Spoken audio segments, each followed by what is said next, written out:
item number 2, Honorable Del Castillo, Honorable Maisa Quinteroyo, with regards to your query about the item number 2.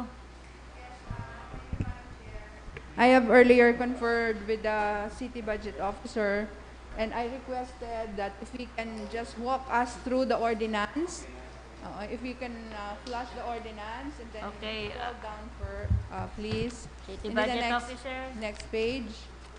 We just want to see, Madam Chair, in the appropriations portion, the allocation, can we scroll down further? Okay.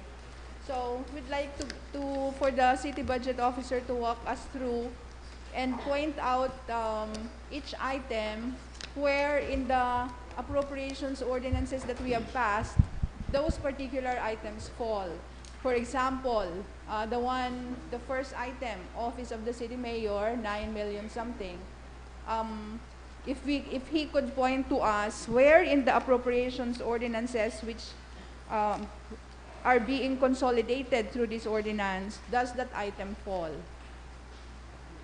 So if he can just walk us through each item, Madam Chair, that's only in the first 2 to 3 pages. Just in the summary, so that we would have an idea where those particular items fall in the appropriations ordinances that we passed.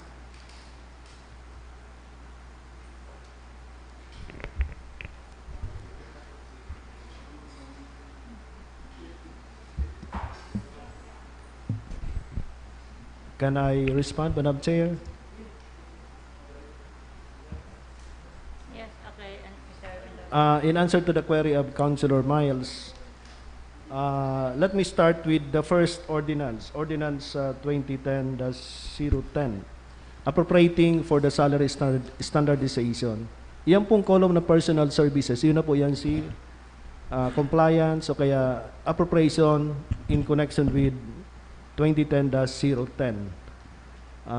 Karakli po kayan, mga actually, kapos po personal services, pag niligta po si detail, si salaries, wages, si mga contributions sa GSIS, etc., etc. Yan po yan sa succeeding pages. So, that would settle the first ordinance, 2010-010. And also, the ordinance creating position sa CCN, saka po sa City Treasurer's Office. Naka-mix na po dyan. Okay. Sunod po, yan pong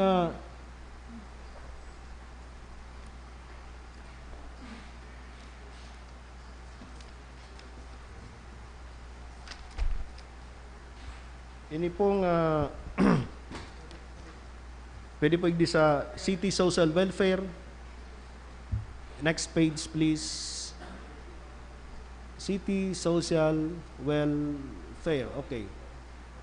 Igwa po ning allocation na 70,036,000. Arin na ordinances ang connected dyan. Number 1, igwa po kitang ordinance number 2020-020, appropriating 10 million para sa AICS. Tapos po, ordinance number 2020-024, appropriating 33.651 million para po sa bagas. And also, Ordinance 2020-027, appropriating an additional amount of 26 million also for rice. Pag tinotal po yan, 10 plus 35.65 plus 26, yun na po yan na 70 million 35,000. So that would account for the appropriation po sa City Social Welfare and Development under MOOE column. Sunod po, hindi pong sa... So, may we know what ordinance does this fall? The City Social Welfare and Development Office, Social Services. Kayan po, Madam Chair, 2020-020, 2020-024, and 2020-027. Tapos po yan na CSWDO. Dodowang account, ito pong saro sa donation, itong saro sa welfare goods. On the first explanation, Madam Chair, clarification, the personal services item, as was manifested earlier, falls under Ordinance 2010-0-10. Yes, Madam Chair. But the total is only 33 million. Our appropriation was 35 million. Kabali na po si creation kang CTO saka po sa CCN. CTO nag-create ng LTO04 saka sa CCN si President, si nurses, librarian, etc. Where does it appear here in the consolidation ordinance? Kaya po dahil na po, kung hilingon ta po yan, page na yan, we cannot see the details. Tayo po kaya totals na kang several Yes. ordinances. Yes, exactly. But the total ordinance that we passed is 35 million. The total in this is 33 million.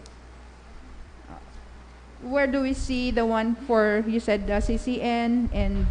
It is, we can refer to the original ordinance, Madam Chair. The details are indicated in the ordinances I mentioned. So that would be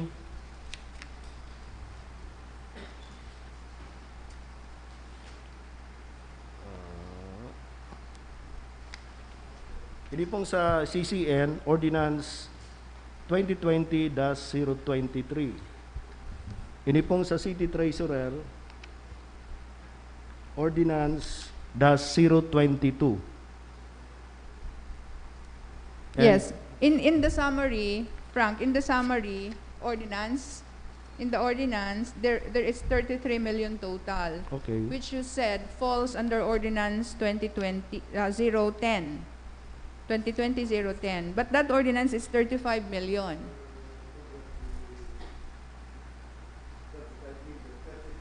Yes, this one is only 33.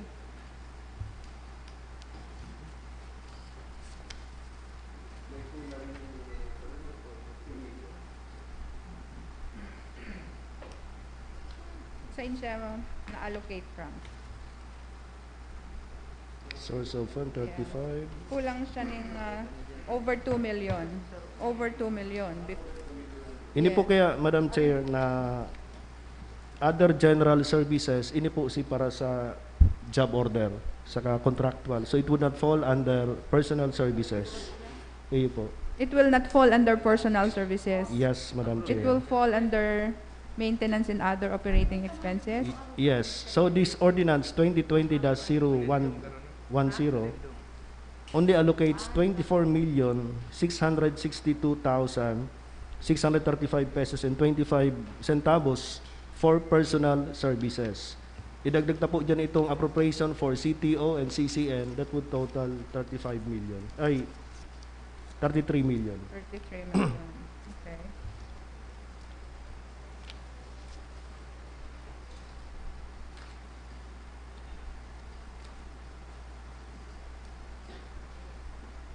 So maybe, Madam Chair, so as that we will not occupy so much time, maybe the city budget officer can just submit later on. If he can provide the sanggunian another column here, so that he can indicate where these appropriation items are falling under the appropriation ordinance that we passed for our guidance. Okay, thank you, Honorable Mayor Secretary Arroyo. We will comply, Madam Chair.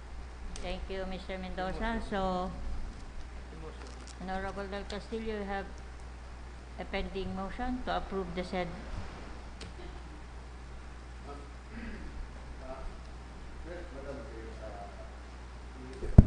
On the part of the Honorable Arroyo, we just wanted to be clarified of all the items in the consolidation of all the ordinances. But as far as the total of the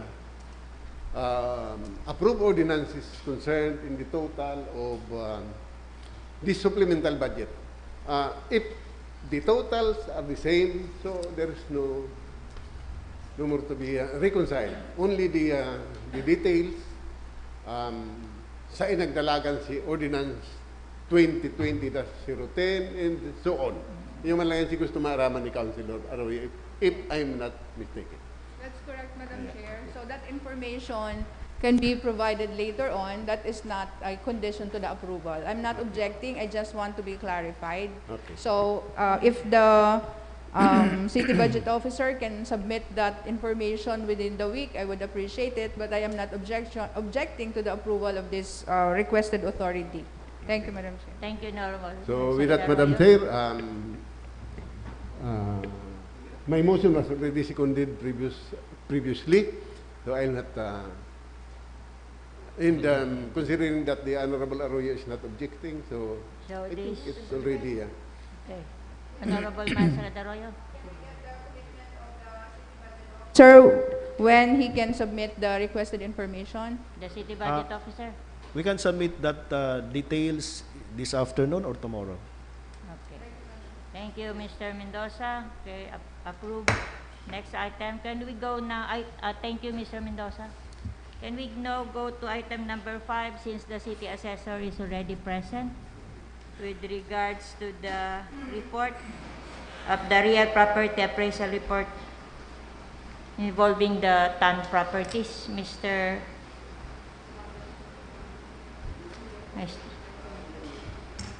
Okay, Honorable Miles Sakidaroyo. Thank you, Madam Chair. Apparently, there was a misinterpretation of what information the Sangguniang wanted to request from the City Assessor's Office. So that's why the letter was not responsive to the information requested. The information requested, Mr. Maestrado, was that in relation to the property that we purchased, the TAN property, which we valued at a particular amount. We purchased it at that particular amount.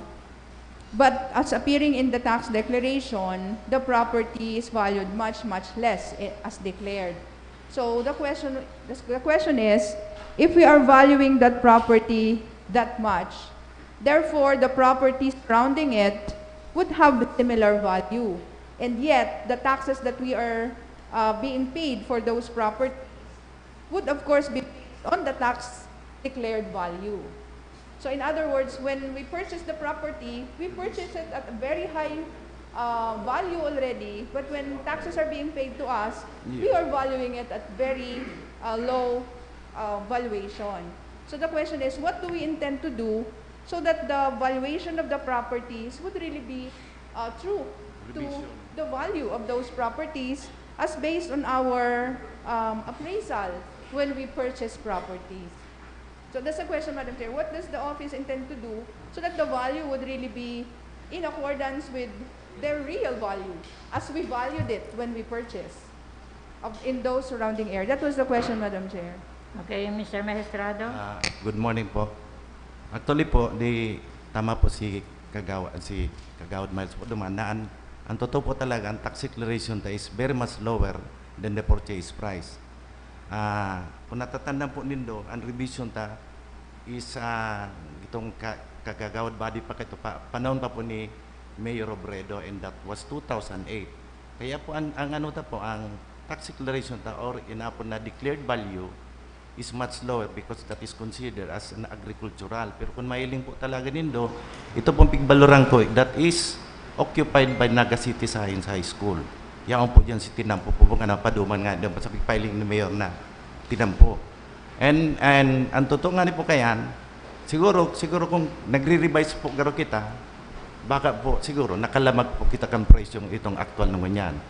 Mahiling po nindo na this just February 2020, nag-approve na po kan Secretary of Finance, ito pong inapod national value, which is much higher or similar doon po sa pigibo kong appraisal. Kung mahiling po nindo dyan, ito pong lugar na ito, pigbaloran po BIR, nagre-range na po sinda duman, nagre-range sinda 3,500 and also kung duman po sa Balatas, mga 4,000. Yun na po yan ang current value niya na which is the basis for capital gain tax.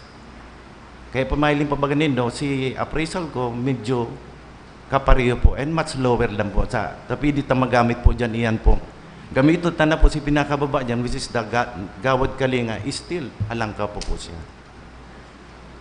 Ang ginamit po kaya duman is kaya po ang nangyari po duman na si declared value ta is much lower because primero po agricultural. Siguro po kung na-reclassify na yung lugar na yan na okupado na nga ni po bagakan eskwelahan, siguro naglangkaw po kayo sa evaluation. And also, kung nagre-revise kita every 3 or 5 years, 3 years, every 3 years, siguro po, ang valuation ta, posibleng arog naman po kayan. Or much higher than that. Kaya po naman, si appraisal mi po dumang kitan, medyo harani po dyan sa valuation na yan.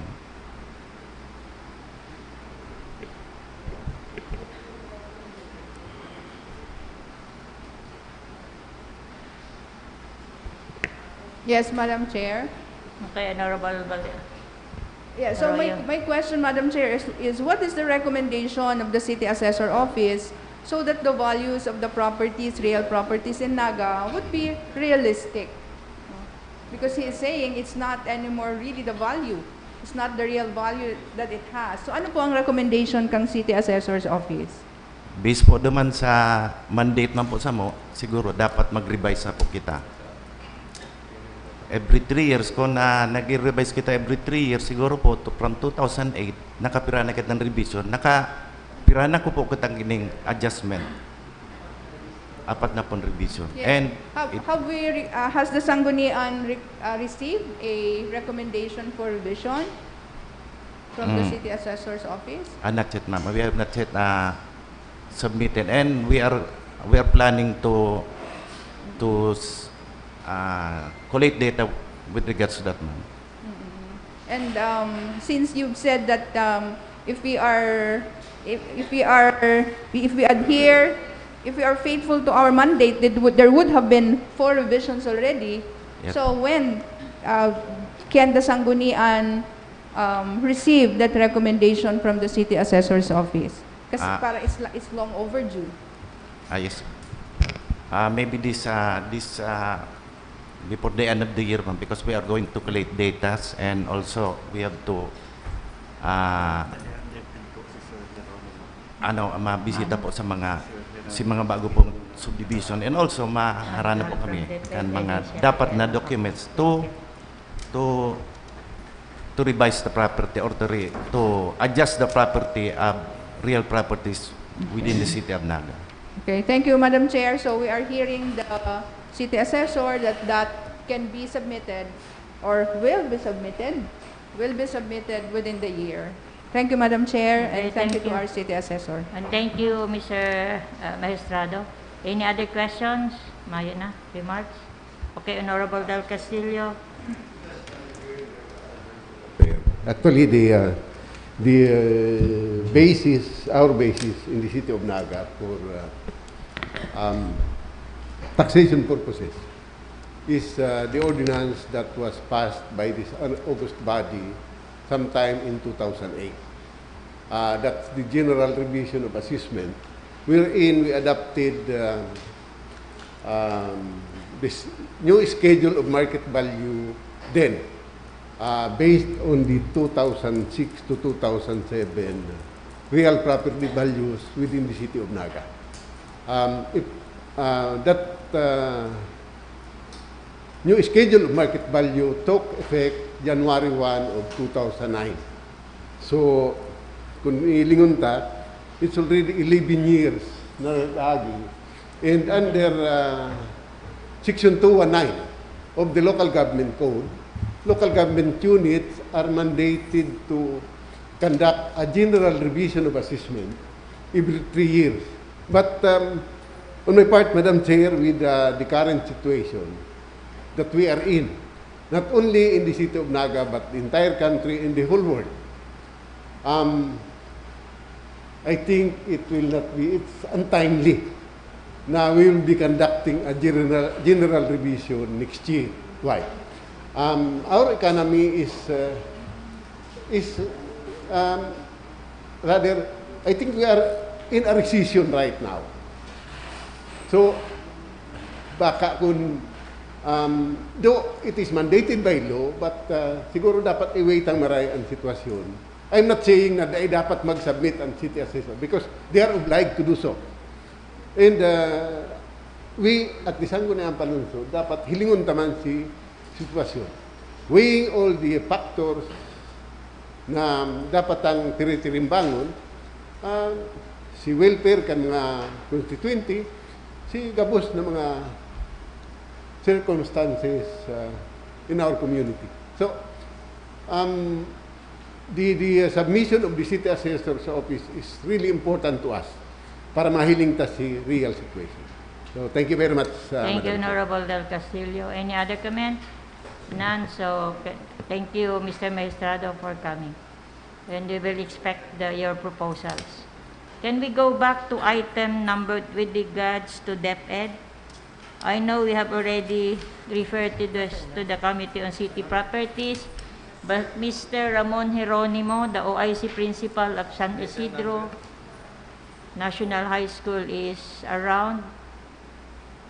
Maybe, okay, Honorable Del Castillo.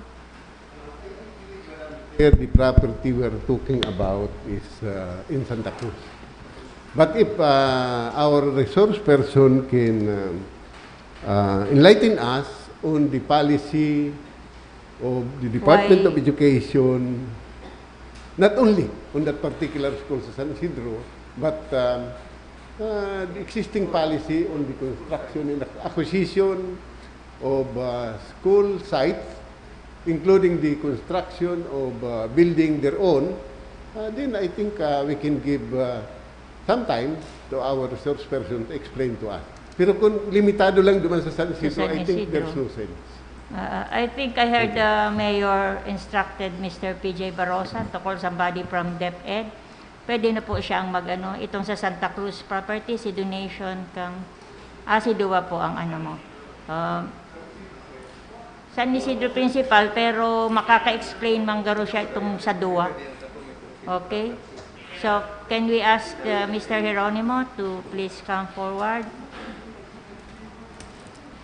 With regards, okay, Honorable Del Castillo, your question to Mr. Ramon Jeronimo Jr., Senior or Junior? Yes, thank you, Madam Chair. Junior. As a background there, this representation is asking why we have now to donate the site for the Santa Cruz High School.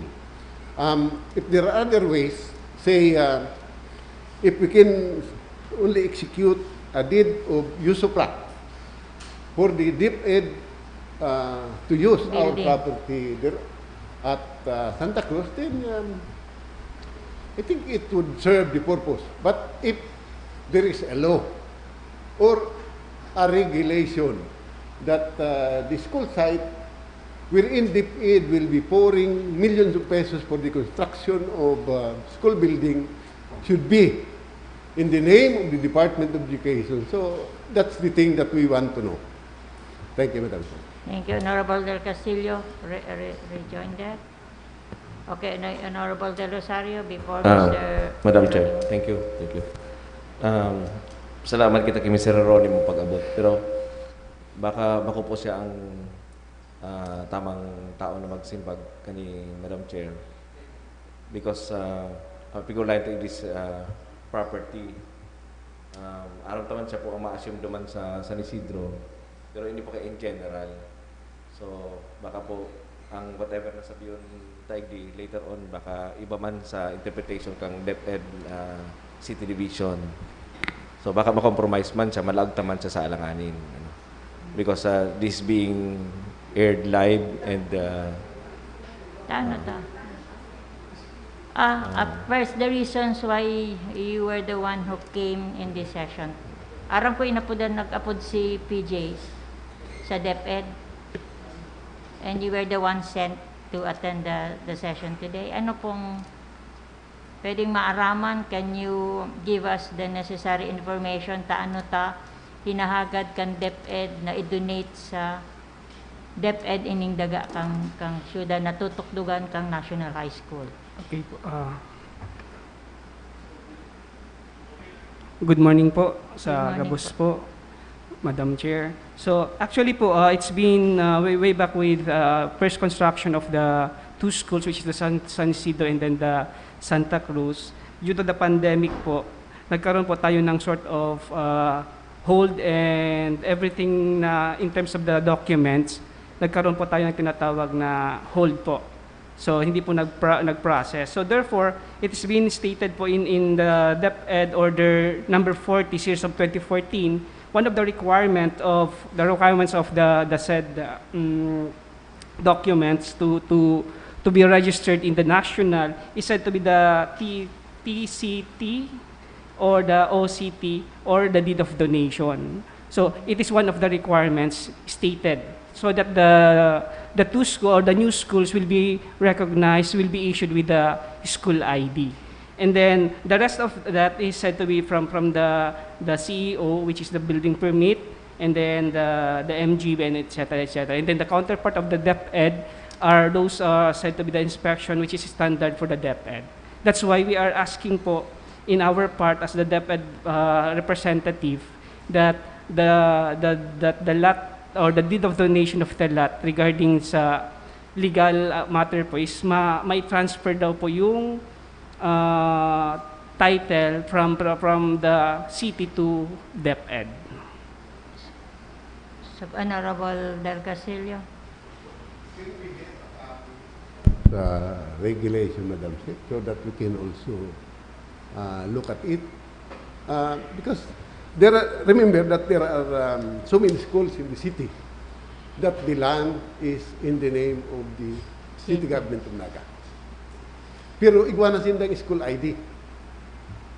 So, medyo naribong lugod ako kaniyong policy ni because it seems that there is no consistency in the implementation of the policy.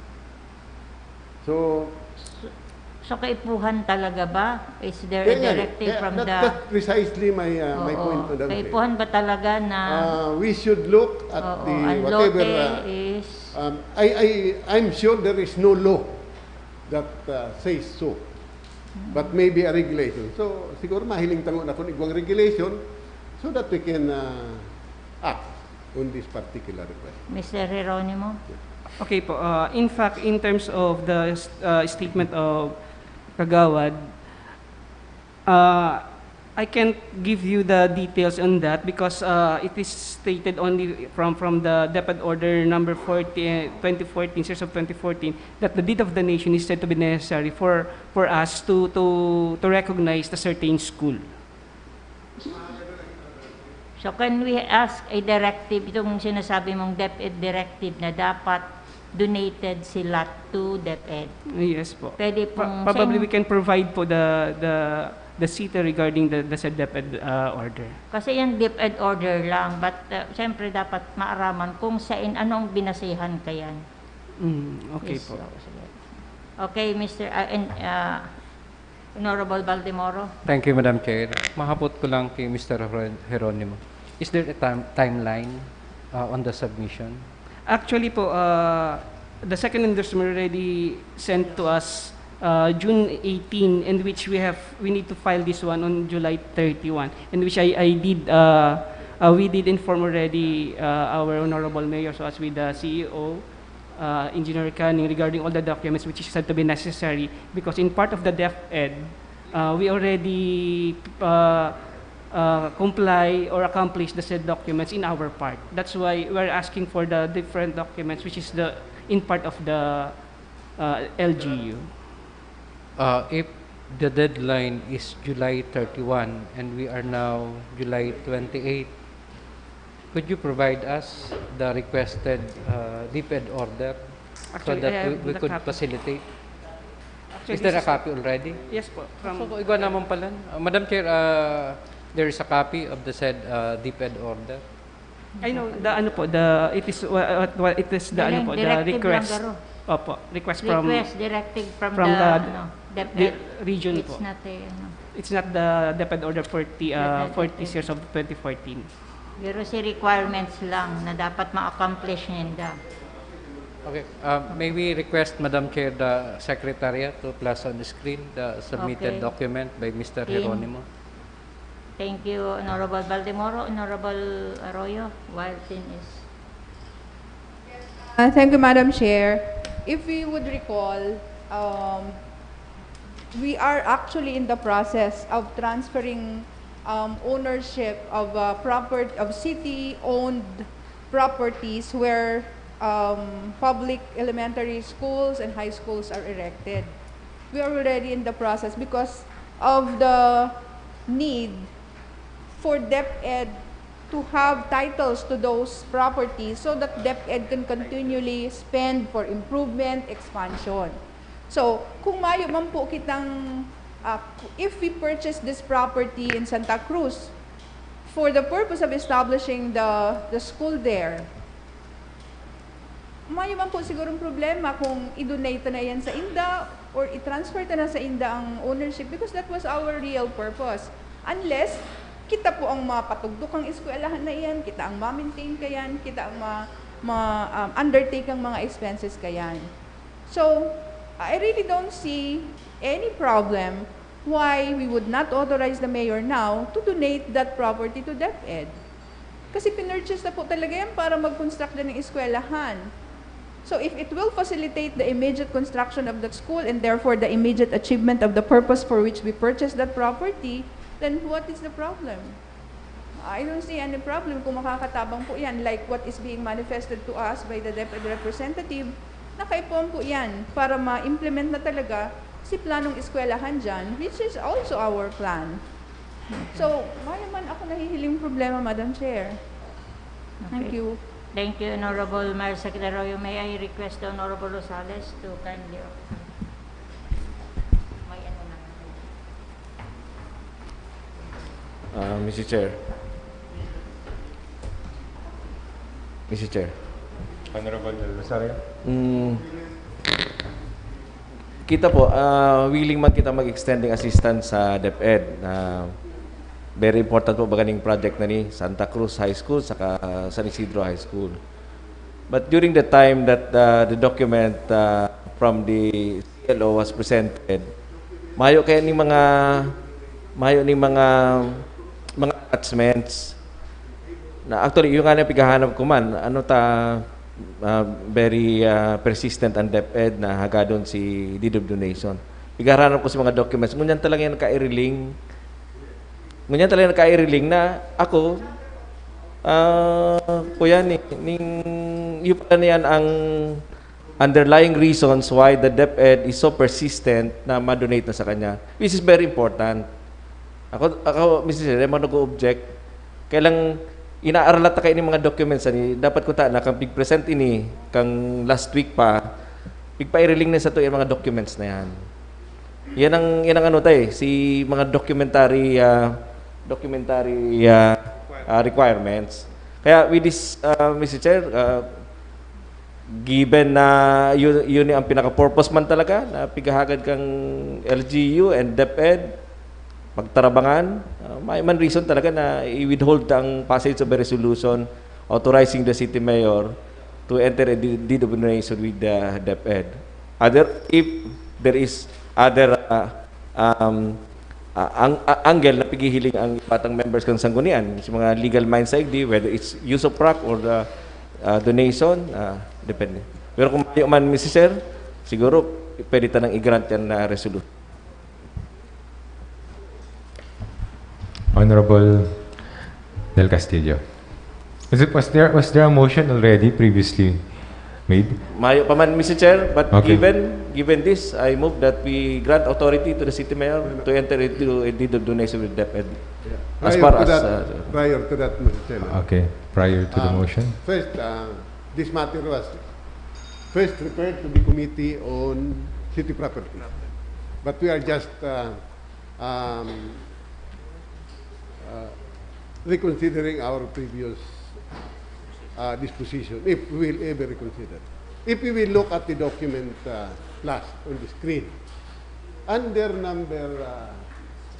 paragraph C, it reads, document not limited to deed of donation, deed of sale, or contract of usufruct for 50 years in favor of DepEd, original certificate of title, or transfer certificate of title in the name of DepEd, reflecting the size and boundaries of the school.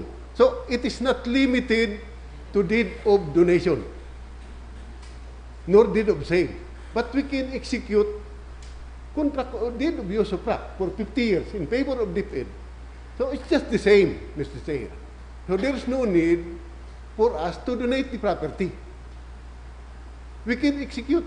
Even now, I can move that we authorize the mayor to enter into a deed of use of tract with DepEd for a period of 50 years. Because it is one of the condition of the modes by which we can, DepEd can use our property. So, Honorable Del Rosario, are you reconsidering your motion? That's my premise, Mr. Chair. I'm proposing a deed of donation. However, if there are other inputs from our legal minds, whether it's use of tract, Okay. Honorable Baldemoro was raising his hand. Same manifestation, Mr. Chair. We have an option that instead of a deed of donation, we can go to the deed of usufruct. Thank you, Mr. Chair. Honorable Arroyo. So, Mr. Chair, why the DepEd is specifically requesting a deed of donation? Is DepEd specifically requesting a deed of donation? Yes, Why? Madam. Why? May we know? As per stated po, it is said to be that if the lot area or the lot is said to be within the name of the DepEd, as you mentioned po, Madam Arroyo, that it is easy for us to mobilize in terms on how are we going to develop our schools. And then in fact po, I would like to, can I put my insight also? If we were going to deal with, I really appreciated with Kagawad Del Rosario regarding the, why not issue the deed of Donation. yes, use of the property rather than the deed of donation. Actually po, it is stated there that after 50 years, if the contract is already lapsed, then you're going to come up again with this kind of scenario for another 50 years. So why not po just for just a sort of input that if we're going to give out deed of donation, then in fact it is the end of everything, that we can go directly now on how are we going to deal with the lot. Not unlike with the deed of use only within the 50 years or whatsoever it is, then therefore after 50 years we're going to go back again with the first step, which is said to be the scenario like this. Pero yan na lang po ang ko. But if the body is concerned with the with the deed of the use of the, we really appreciate already with, in part of the DepEd. Well, Mr. Chair, Yes. in my case, I would go either way, no? But really, if it is deed of usufruct, after 50 years, the right of DepEd expires and the city can reconsider. But if it's been dedicated to school, what would make the city reconsider its use? When a deed of donation would really give the DepEd authority to really pour resources there without any worry of after 50 years, DepEd might not anymore be able to be granted that particular property. If we purchase it for school, then let it be used for school in perpetuity. Why only for 50 years? If it's a deed of donation, Mr. Chair, DepEd cannot use it for any other purpose except for the school for which it is intended. Okay. Thank you, Mr. Chair. Honorable Abonal, first, you were raising your hand.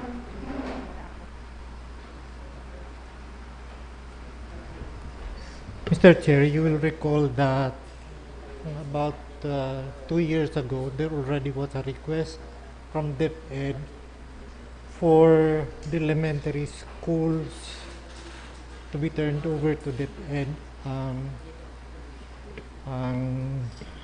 properties.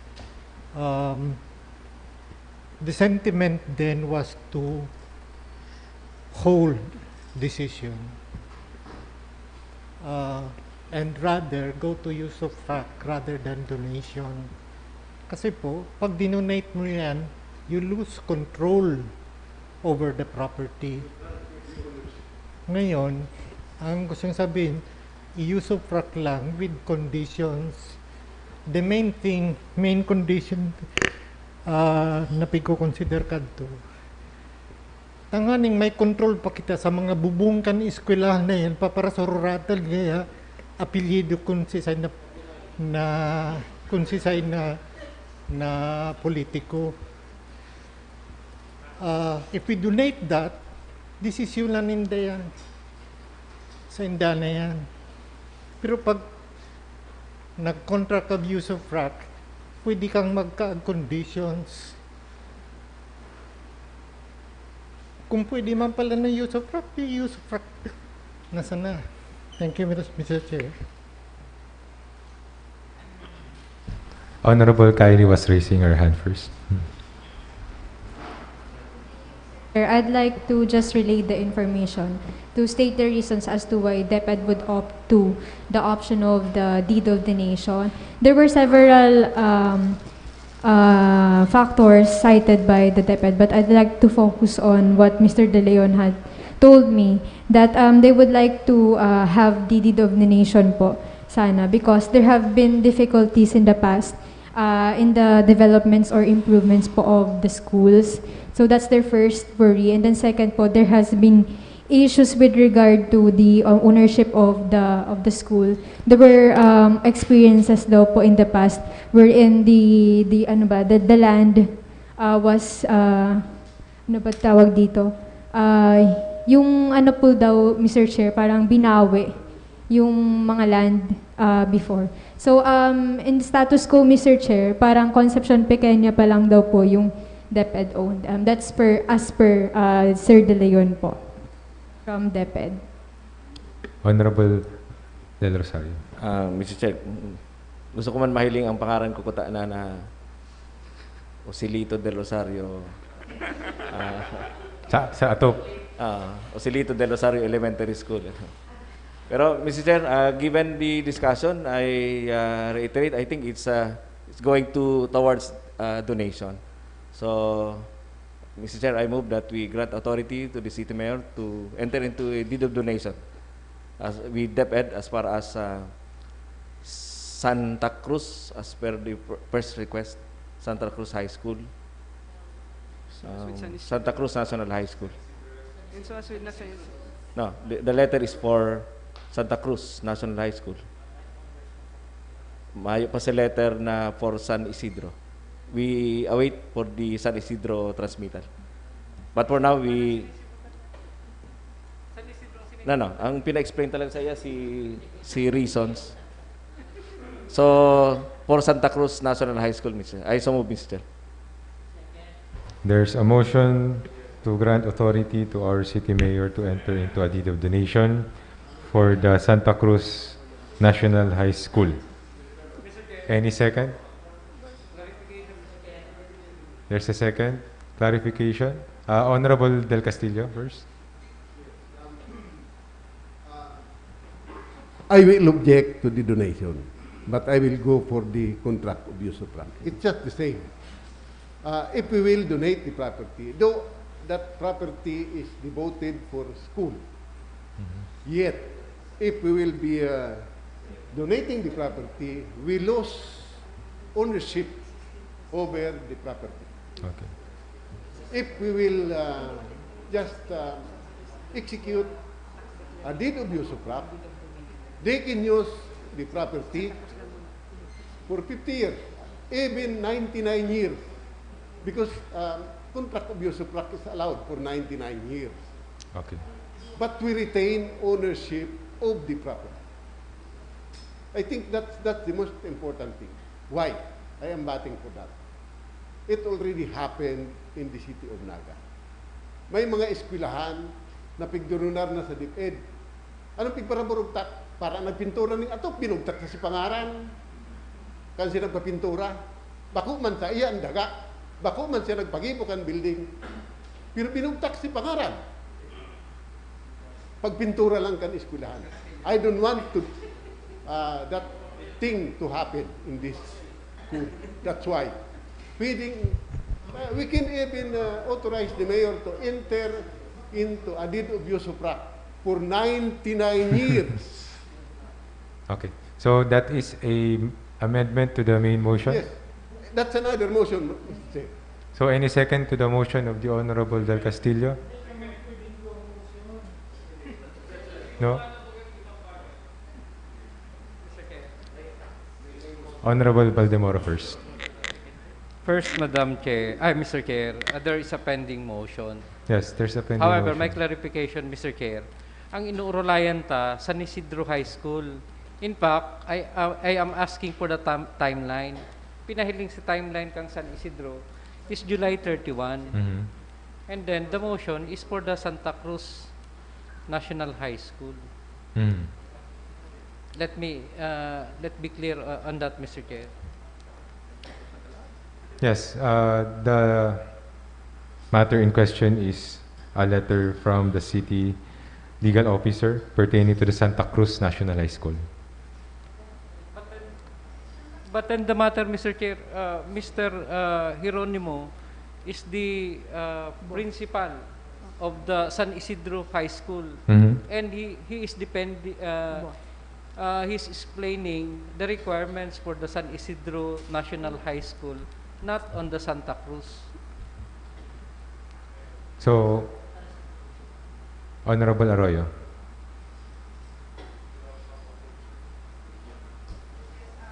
Mr. Chair, can we flash the letter again that we saw earlier, which required documentary requirements? That pertains to San Isidro National High School. But that is not the matter in our agenda. Yes, Mr. Chair. So, why are we using that as basis for resolving the Santa Cruz issue? Earlier, we requested someone to represent the Department of Education to explain to us the need to have the deed of donation instead of any other transfer or Yes. use of rock. So, Yes, therefore, Mr. Chair, we cannot use this document where it says that a deed of use of rock is also an available instrument. We cannot use that because Okay. we're talking of Santa Cruz. This one pertains to San Isidro. yes. Can we hear from PJ? I think you were the one who invited Mr. Geronimo here. Good morning, honorable legislators. For the San Isidro High School, it's a separate case with the Santa Cruz. For the San Isidro High School, the tax declaration of the land that we have constructed on was already in or is already in the name of the San Isidro Elementary School. So we presume that it's already under the name of DepEd. So that's for the San Isidro. For Santa Cruz High School, that's why we are right. The mayor wrote, per authority of the mayor, Attorney MacGyver Urbina wrote the Sangguniang Panglungsod requesting for an authority.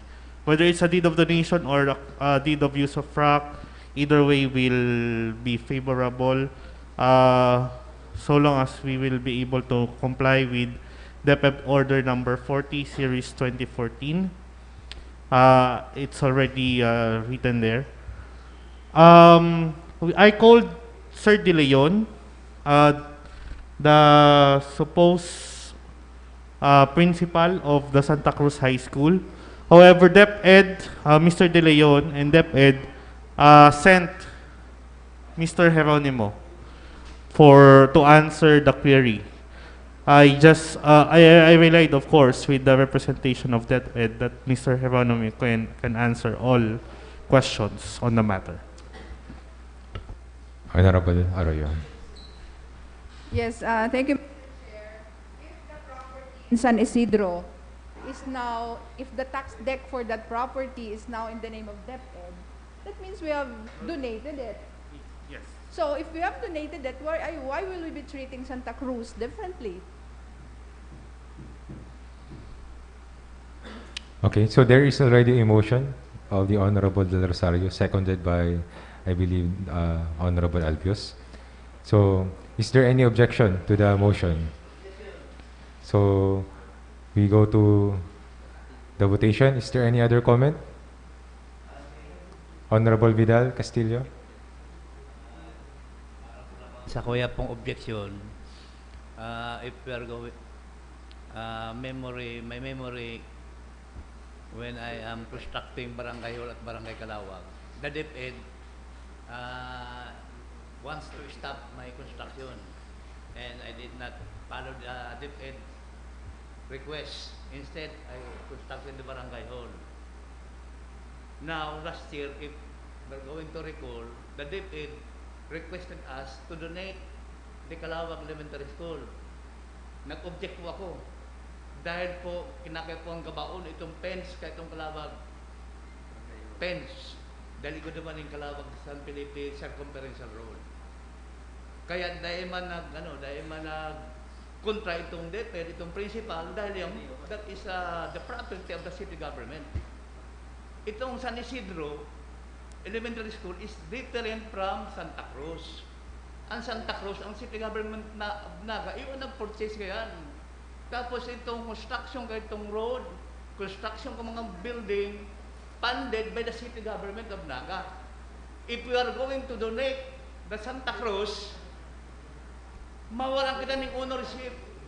Magiging illegal ang sa tuyang mga pigpandyan ng mga construction kaya itong building, school building, itong road concreting. Kung bakot na yan, that's illegal. Nagpupundok kita kang DepEd property na, bako na sa City Government of Naga. Kaya I object, Mr. Chairman. Another comment from the Honorable Abunal. Yung pong, actually, ang request ni Mayor for Santa Cruz, iyaw naman sana po si Mr. Ronimo Digdio. May request din po ba ang San Isidro for the same purpose? None? Good. Regarding your statement or question po is, actually as stated po, repeatedly stated that the land of San Isidro is already under the name of San Isidro Elementary School. Yeah. Ang San Isidro kaya, dahil man kaipuhan ng request na araw kanita, talagang Yes po. sabihin na ninda itong loting ito. Pero elementary school, ay nagkataon na available, duman nagtugdok. Insigida dahil daing problema sa lote. Kaya dahil ni applicable sa yung request ni Mayor, ang request Santa Cruz talaga. Yung San Isidro dahil kay puhan yan ta.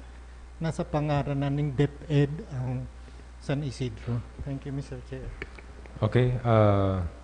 Last comment from the Honorable Arroyo. Ang right of usufruct po would include the right of dominion. So maski usufruct lang po yan, may rights sindang exercise of an owner sa dominion. Gusto sabihin po, gagamitin nila yan according to how they see it fit in accordance with the purpose for which it was usufruct contracted to them. So they po, kumbaga, maski pig usufruct na po yan, mayroon na talaga kitang right dyan. No? So itong point ni Honorable Castillo will not be responded by just a usufruct. No? Second, kung duman sa point ni Honorable Del Castillo, pwede po yan ilalaag sa mga conditions kang donation.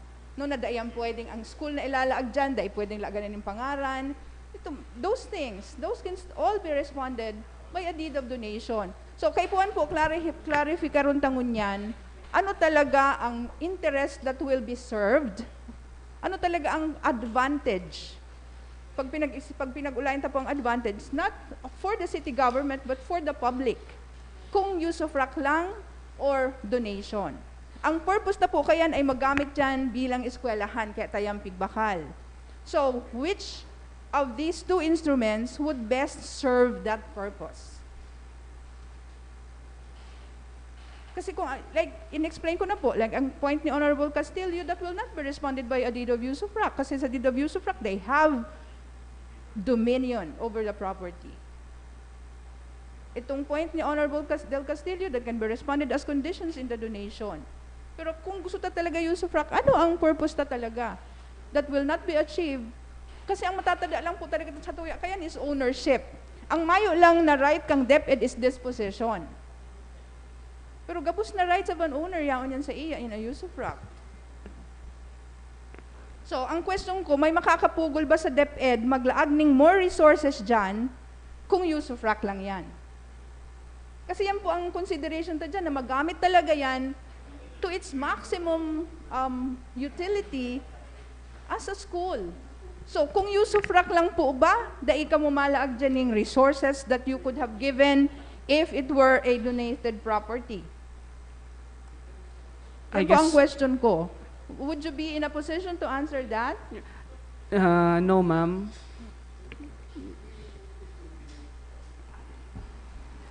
Ok- Sige. Madam, Sir Chairman, actually po, I just talked to our superintendent that in case that it is necessary for him to appear, then he's very much willing to do so for those queries which is said to be limited for me to answer. Okay. So, Honorable Tripulca? Was trying to say po kanina, I would really support deed of donation if the donation would be conditional, such as to safeguard po itong mga tigsasabi po ni Councilor Del Castillo sa bagong mga wordies niya po. Well, Mr. Chair, I'm talking with Sir De Leon while we are discussing right now. He said that these safeguards are provided in the order presented to us. So maybe po we can, if we will go with the voting today, we can check the order again to see if such safeguards are written in the order. Honorable Del Rosario. Thank you, Mr. Chair. Going back, nag-expropriate kita kang lote dyan on a joint and collective motion, Mr. Chair, to help yung mga estudyante na makrelase. Then, habo ko man, Mr. Chair, na because of yung discussion ta sa whether it's donation or use of rock, would divide the hakos. I think it's not a good, sa pagtatapos kang mga papeles ta araw kaniyan. Kung idalago sa ni, Mr. Chair, sa iling ko, mababanga kita na makanus sa pagiling. So, Mr. Chair, considering na nag-signify man si DepEd Superintendent na mag-appear sa tuya, and last session, sabi ko baga, Mr. Chair, na kay puwantang madangog sa DepEd, ang preparations niya sa pagburukasan kang klase, we invite him na next session sa August 2. Okay. So we defer this item We for defer next this session. item, Mr. Chair. We invite the DepEd Superintendent to enlighten us as to yung discussion sa Santa Cruz High School, and to present to us the latest preparations of DepEd as far as the opening of classes, whether it's August 24 or some later date. Thank you, Mr. Chair. So this item is deferred. The Secretariat is instructed to invite our city superintendent. Next item. Thank you. Earlier, Your Honors, we temporarily deferred item number 2 of the special business order. This is with respect to the request of the City Mayor to contract loans with certain banks in the city, but the Mayor recommended that this matter be referred to the committee. As to what committee, This item is referred to the committee on which property shall it be referred to? The authority to contract loans. Okay. I refer to the Committee on Ways and Means. Next item. also the letter dated July 27, 2020 from the Honorable City Mayor requesting for authority to negotiate with Ms. Ambrosia Romero and Ms. Ursula de la Cruz to acquire their respective properties in Barangay Balatas for the new hospital. Honorable Baldemoro. On joint and collective motion, Mr. Chair. Joint and collective motion, the authority is given to our city mayor. Next item.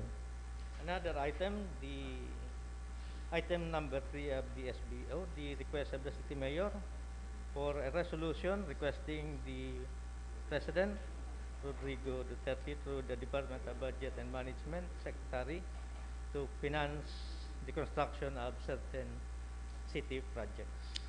So these are 3 resolutions on joint and collective? 3 separate. Okay.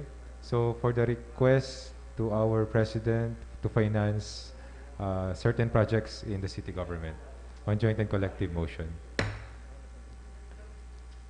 Next item. item number 11 of the unfinished business, the proposed ordinance of Honorable Gil J. Rosales, ensuring an updated directory of accredited civil society organizations by requiring submission of annual accomplishment in status report to the Sangguniang, prescribing penalty for Can I request the violation. Honorable Del Rosario to take over?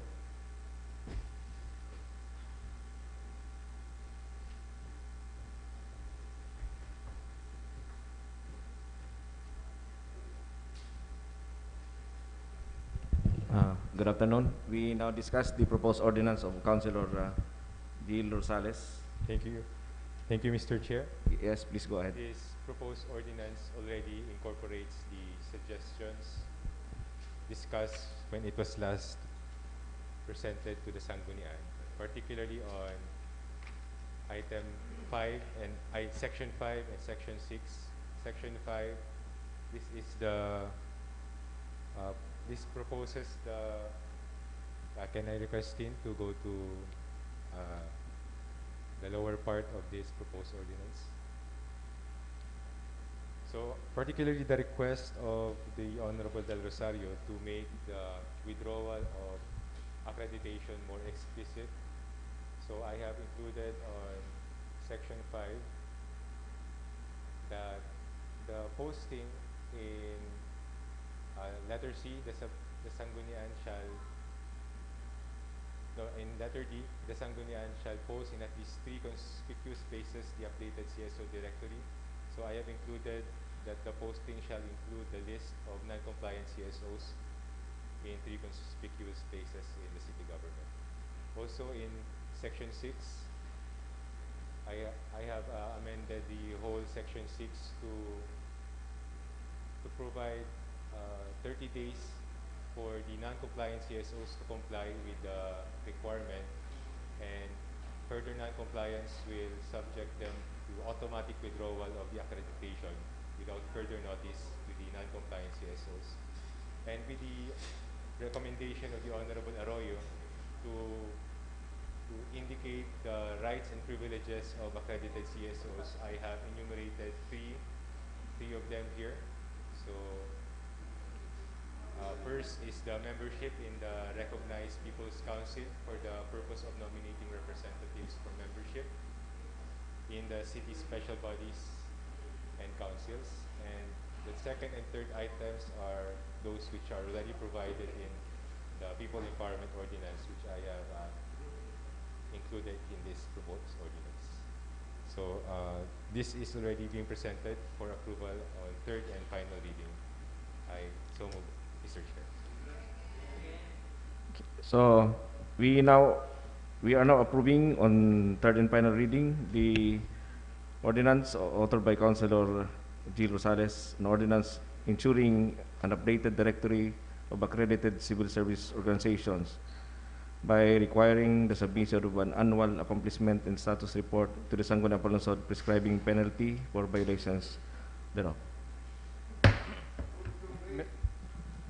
Thank you, Councilor Rosales, for the ordinance, as the major proponent of the ordinance. So we now take a break. Nainit pa lang ang tukawang ko. Abo ko pang magbaba ko ta na eh. We take a break.